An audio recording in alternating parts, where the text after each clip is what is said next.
আজকে তোমাদের সাথে আমি যে ভিডিওটা শেয়ার করছি তার কিছু অংশটা কিন্তু তোমরা আমার আগের ব্লগে দেখতে পেয়েছো।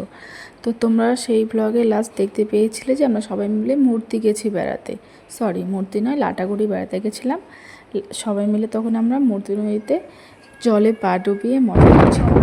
তারপর আমরা মূর্তি থেকে সোজা বেরিয়ে চলে গেলাম মেটেলি ভিউ পয়েন্টে। ওখানে একটা ভিউ পয়েন্ট ছিল, মানে সত্যি ভিউটা খুব সুন্দর ছিল। আর আমার পরিবারে বোন, মা, দিদি ওরা যেহেতু প্রথমবার পাহাড়ে যাচ্ছে তাই ওদের কাছে বিষয়টা আরও বেশি ইন্টারেস্টিং ছিল। তারপর আমরা মেটেলি ভিউ পয়েন্ট থেকে বেরিয়ে সোজা চলে গেছিলাম ওদলাবাড়ি খাটু শ্যাম মন্দিরে। এই মন্দিরটা কিন্তু সেখানে নতুন উদ্বোধন হয়েছে।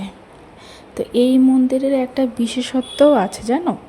এই মন্দিরের বিশেষত্ব হলো তুমি এখানে একটা গোলাপ নিয়ে যাবে আর তোমার মনের যা ইচ্ছে তুমি সেটাই সেখানে ভগবানের কাছে বলতে পারো। আর ওখানকার যারা পূজারীরা রয়েছেন বা পুরোহিতরা রয়েছেন, তুমি একটা গোলাপ ভগবানকে অর্পণ করার পর তোমাকে কিন্তু আশীর্বাদ স্বরূপ আরেকটা গোলাপ দিয়ে দেবে। এটাই হলো ওই মন্দিরের বিশেষত্ব। আর লোকমুখে প্রচলিত আছে এই মন্দিরে যেই ভক্তরা যায় সে কখনো খালি হাতে ফেরে না, সবার মনস্কামনা পূরণ করে ভগবান।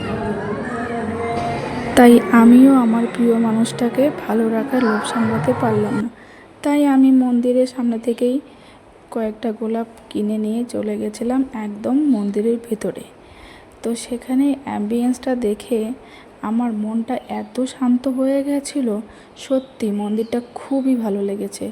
মন্দিরের চারিদিকটা বেশ শান্ত নিরিবিলি, খুব ভালো লেগেছে। আর এখানে মন্দিরে ভগবানকে গোলাপটা অর্পণ করার পর আমি এখানে একটু প্রার্থনা করে নিচ্ছিলাম ঠাকুর যেন সবাইকে ভালো রাখে, সুস্থ রাখে। আর এই মন্দিরে বিরাজমান ভগবান হচ্ছেন ইনি। তোমার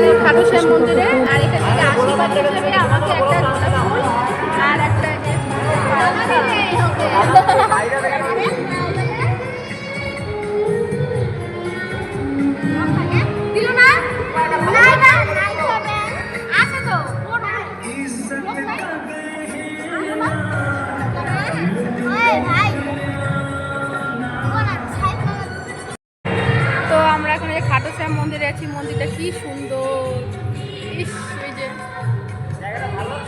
দারুণ। আর এই যে আশীর্বাদ হিসেবে আমাকে দিয়েছে একটা গোলাপ আর আর হ্যাঁ, পুরোহিত মশাইরা কিন্তু আমাকে আশীর্বাদ স্বরূপ শুধু একটা ফুলই দেয়নি, সাথে কিন্তু একটা ময়ূর পালকও দিয়েছিল। সবাই অবশ্য ময়ূর পালকে নিয়ে যাচ্ছিল, কিন্তু আমি শুধু গোলাপ নিয়ে গেছিলাম। আমি 4টে না 5টা গোলাপ নিয়ে গেছিলাম, সবাইকে দিয়েছিলাম ভগবানের নামে অর্পণ, মানে ভগবানের চরণে অর্পণ করার জন্য। এই দেখো মন্দিরটা হচ্ছে এটা বাইরের দিকটা। মন্দিরটা যেহেতু নতুন হয়েছে তাই এখনও সেভাবে পপুলারিটি পায়নি। তো তো হয়তো তোমরা অনেকেই গেছো, আবার এখনও অনেকেই যাওনি। তো যারা যারা শিলিগুড়ি, জলপাইগুড়ি বা নর্থ বেঙ্গল থেকে বিলং করো তারা কিন্তু অবশ্যই এই মন্দিরটা থেকে ঘুরে আসতে পারো। আর তোমার প্রিয়জনকে ভালো রাখার জন্য এই মন্দিরে কিন্তু অবশ্যই একটা গোলাপ নিয়ে পুজো দিতে পারো। তারপর আমরা বিকেল বিকেল নাগাদ এই মন্দির থেকে বেরিয়ে চলে গেছিলাম একদম বাড়ির উদ্দেশ্যে রওনা দিয়ে দিয়েছিলাম। তো বাড়িতে যাওয়ার আগে আমাদের লাস্ট ডেস্টিনেশন ছিল গাজলডোবা। ছোটোবেলা থেকে যতবারই বেড়াতে গেছি, মানে টুয়ার্ডস ঘুরতে যাওয়া মানেই গাজলডোবা। এই জায়গাটা যেতে যেতে একদম জাস্ট পচে গেছি, এই জায়গাটা একদম ভালো লাগে না। তাও ড্রাইভার যেটু বললো এখানে তোরা নেমে চা কফি কিছু খেয়ে নে, তাই সবাই নামলাম। কিছুক্ষণ দাঁড়িয়ে একটু মানে ওই ব্যারেজ স্টেশনে দাঁড়িয়েছিলাম, দেখলাম। আর আমার সাথে তো প্রচুর সাঙ্গপাঙ্গ ছিল, আমার ভাইপো, তারপর হচ্ছে পঞ্চি, সবাই ছিল। তো এ হচ্ছে আমার মেয়ে, একে সবসময় কেমন লাগছে বলো ঘুরে বৌদি, বলো ভালো। পাপা কেমন লাগলো ঘুরে?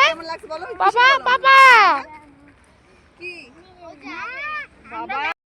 আর এখানে দেখো রিয়া, প্রিয়ার, অন্বেষা কোথায় গেছে ছবি তুলতে, সেই নদীর নিচে। আমার অত সাহস নেই বাবা। তো চলো টাটা, দেখা হচ্ছে পরবর্তী ভিডিওতে।